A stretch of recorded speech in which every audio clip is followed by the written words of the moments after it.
नमस्कार, बहुत स्वागत है आपका। और अब तो अमेरिका भी कह रहा है, अमेरिका जो इन दिनों पाकिस्तान और अमेरिका आप देख रहे हैं, बड़ी प्रॉक्सिमिटी, बड़ी कुर्बत चल रही है दोनों की। अब तो अमेरिका भी कह रहा है कि ऑपरेशन सिंदूर में बुरी तरह मार पड़ी थी पाकिस्तान को, और उसके पॉइंटर्स भी दिए जा रहे हैं कि किन किन जगहों पर हमला हुआ था, किराना हिल में कैसे विस्फोट हुआ था। खबर यह भी आ रही है पाकिस्तान से कि बहुत जल्द बलोच वहां आजादी का झंडा अब वंस एंड फॉर ऑल लहराने वाले हैं।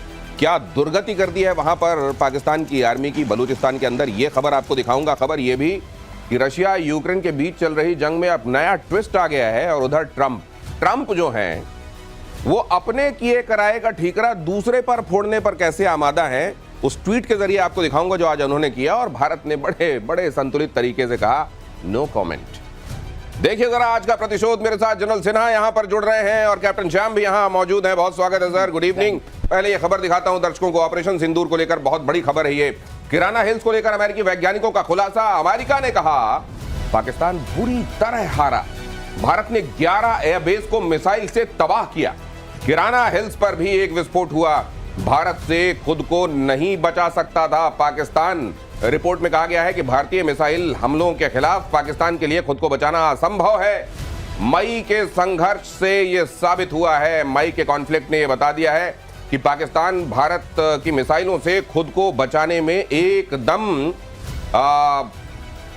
इनकेपेबल है। और ये बात हम नहीं कह रहे हैं, अब अमेरिका कह रहा है। सवाल यह है कि क्या एक बार फिर से वहां के हुक्मरान और वहां के आर्मी के लोग, डीजी ISPR, क्या वो लोग आकर एक बार फिर से ये बातें कहेंगे कि अमेरिका भी झूठ बोल रहा है, दुनिया झूठ बोल रही है, सैटेलाइट झूठ बोल रही है। बहरहाल ये अब अमेरिका की तरफ से। सर अमेरिका को इस समय तो बड़ी प्यार की पींगे मर रही हैं दोनों के बीच में, तो कम से कम रहने देता अमेरिका भी। ये रिपोर्ट क्यों लेके आ गया? देखिए अमेरिका में ये जो है उनका रिसर्च फाउंडेशंस के अंदर से ये रिसर्च आ रही है, और वो हर एक बात आप देखिएगा बहुत कहीं सटीक बताते हैं। उन्होंने क्या सटीक बता दिया कि 11 तो हम जो बोल रहे थे वो तो गया ही, उसके बाद किराना हिल्स में भी आपका न्यूक्लियर जो है, और बोलते हैं कन्वेंशनली पाकिस्तान कभी ऐसा नहीं कि इसी में हुआ, कभी कर नहीं पाएगा, भारत को रोक नहीं पाएगा, इसलिए वो भागता है परमाणु की तरफ। तो दुनिया के जितने वॉर एक्सपर्ट्स हैं दुनिया में, जिनको माना जाता है, जिनके कहे हुए को दुनिया सुनती है, वो अमेरिका की रिपोर्ट, ये तमाम लोग चीख पुकार कर ये कह रहे हैं कि देखिए कितनी बुरी तरह से पाकिस्तान को मार पड़ी थी।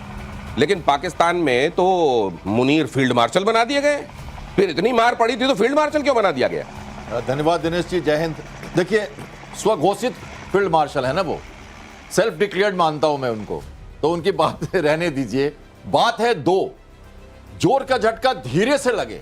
भारत ने बड़ी सभ्यता के साथ लड़ाई लड़ी, और ये जो कहते हैं ना सरगोधा के पास जो ये किराना हिल है उनके पास हथियार होंगे, हमने तो कह दिया था डीजी हमारे एयर ने कि हमें मालूम ही नहीं है, आप बताओ तो ठीक है। तो दो बातें दी मैसेज हमने, पहला कि हमें जहां मारना है हम मार देंगे तुमको, ये चेतावनी है, और दूसरा जो झटका था नूर खान बेस के पास जो उनका रावलपिंडी हेडक्वार्टर और न्यूक्लियर कमांड सेंटर है वहां पर, उनको डर लग गया कि वहां अटैक करके वो कहते थे कि तुम्हारे न्यूक्लियर मिसाइल्स और कमांड सेंटर दोनों को तर्क कर देंगे अगली बार, ध्यान रखो, ये झटका अभी चेतावनी है। सर लेकिन इसमें एक लाइन जो और जोड़ी गई है कि भारत की मिसाइलों का पाकिस्तान के पास कोई जवाब नहीं था। मुझको लगता है इसमें चाइना को लपेटा गया है कि भारत की मिसाइलें जब आ रही थी तो चाइना का एयर डिफेंस चुपचाप खड़े हुए देख रहा था या खुद पिट रहा था। 80% हथियार चाइना के हैं, पूरा एयर डिफेंस सिस्टम उनका है, और आपने तो देखा रडार सिस्टम, उनके मिसाइल, वो तो कहते थे, और वो उनका तो ये क्लेम था कि कोई भेद ही नहीं सकता इनको, और आपने तो ऐसे भेद दिया जैसे कि आप मैंने पूरे की पूरी ढा दी आपने। जो देखिए सबसे बड़ी बात जो अभी खुल के आ रही है इस रिपोर्ट में, जो मैं मानता हूं, जो वो कह रहे हैं कि ये कर नहीं पाएगा पाकिस्तान कभी भी, क्योंकि उनकी जो डेप्थ है ना, और भारत ने जो चीजें बनाई हैं, तो वो जो बात कर रहे हैं वो कि न्यूक्लियर जो बोगी खेलता है पाकिस्तान, फिर भी खेल रहा है कि हम दुनिया को आधा तबाह कर देंगे। मुनीर यही खेल रहे हैं ना। ये सर बोगी फिर से आई है। अब ये बोगी है या सच्चाई है आप देखिए। असल में जहां कोई बोगस चीज होती है तो उसको बोगी कह दिया जाता है। अब ये बोगस है या वाकई दुनिया के लिए खतरे की घंटी है, ये खबर जरूर देखिए। पाकिस्तान के परमाणु हथियारों को लेकर ये चौंकाने वाली रिपोर्ट है। रिपोर्ट में पाकिस्तान की परमाणु रणनीति की जानकारी है। रिपोर्ट ये बताती है कि परमाणु रणनीति क्या चल रही है, परमाणु हथियारों का परीक्षण कर सकता है पाकिस्तान। रिपोर्ट में यह भी कहा गया है कि पाकिस्तान तेजी से यूरेनियम का संवर्धन कर रहा है। तो यूरेनियम को संवर्धन करके शुद्ध करके परमाणु बम बनाया जाता है। यूरेनियम जब 90% से ऊपर 96% के आसपास वो एनरिच कर लिया जाता है, शुद्ध कर लिया जाता है, तब वो परमाणु बम बनाने के लायक हो जाता है। और कहा जा रहा है कि पाकिस्तान में यूरेनियम एनरिचमेंट इस समय बड़ी तेजी से हो रहा है। और यह भी कहा जा रहा है कि बहुत तेजी से वो परमाणु हथियार बनाने में लगा हुआ है। ये रिपोर्ट क्या कहती है और क्या वाकई इससे दुनिया, इससे भारत और इस पूरे सब कॉन्टिनेंट में लोगों को सावधान हो जाना चाहिए कैप्टन श्याम? और बहुत जरूरी है समझना इस बात को। देखिए पाकिस्तान के बाद जो डिक्लेयर्ड है 170 से करीब ज्यादा न्यूक्लियर वेपन्स उनके पास हैं। और जनरल किदवई की जो बात हम सुन रहे हैं, अभी वो कह रहे थे एक सभा के दौरान उन्होंने कहा कि नो फर्स्ट स्ट्राइक जो हमारी जो नीति है उस पर हमें कायम रखने की कोई जरूरत नहीं, हमें वो नीति हमें नहीं है, हमारी नहीं है और हम उसी पे चलना चाहते हैं। हमें जरूरत पड़ेगी तो हम टैक्टिकल यूज करेंगे मिसाइल्स का, क्योंकि कन्वेंशनल वॉरफेयर में जो लगा उनको मार जो लगी उससे वो घबरा गए हैं और उनको लगता है कि जो फिर से ये न्यूक्लियर ब्लैकमेल करना ही है और वो चाह रहे हैं कि 2030 तक करीब करीब 200 के न्यूक्लियर वेपन्स वो बना लें और इस तरह की वो डिटरेंस रखे ताकि भारत अगर अटैक करे तो हम उनको मार सकें। लेकिन हमने देख लिया न्यूक्लियर ब्लैकमेल का कुछ नहीं चला उनका, और भारत ने क्लियरली कह दिया है कि अब आपका न्यूक्लियर ब्लैकमेल नहीं चलेगा, हम आपसे नहीं डरते और ये जस्ट एक मुद्दा है जो हमारे लिए सोचना। नहीं तो फिर मैं ये भी जानना चाहता हूं कि वो अमेरिका जो ईरान को लेकर अचानक वहां एनरिचमेंट को लेकर हथियार बनाए जाने को लेकर इस कदर परेशान होता है, और आपने देखा ईरान का क्या हाल किया गया है, तो फिर पाकिस्तान में जब ये चल रहा है तो फिर विश्व की महाशक्तियों को ये दिखाई नहीं दे रहा है क्या?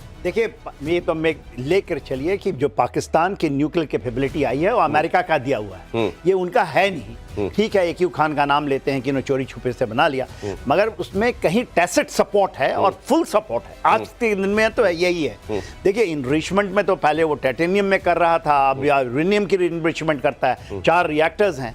बात उसकी नहीं है, बात वो कहते हैं नो फर्स्ट न्यूक्लियर फर्स्ट, ये उनकी पॉलिसी है। हम लोग जो कहते हैं कि नो न्यूक्लियर फर्स्ट, हम नहीं करेंगे कभी नहीं, नो न्यूक्लियर फर्स्ट स्ट्राइक। उनकी है नो फर्स्ट न्यूक्लियर फर्स्ट, और उसके अंदर में वो कामयाब है। अभी नो फर्स्ट न्यूक्लियर फर्स्ट समझाइए जरा। हम उनका ये कहना है कि हम पहले कुछ नहीं करेंगे, मगर हमें करेंगे तो न्यूक्लियर से ही करेंगे, अब शुरू करेंगे न्यूक्लियर, ये उनकी नीति तो है। फिर नो फर्स्ट न्यूक्लियर फर्स्ट अभी सिंदूर के दौरान कहां गया?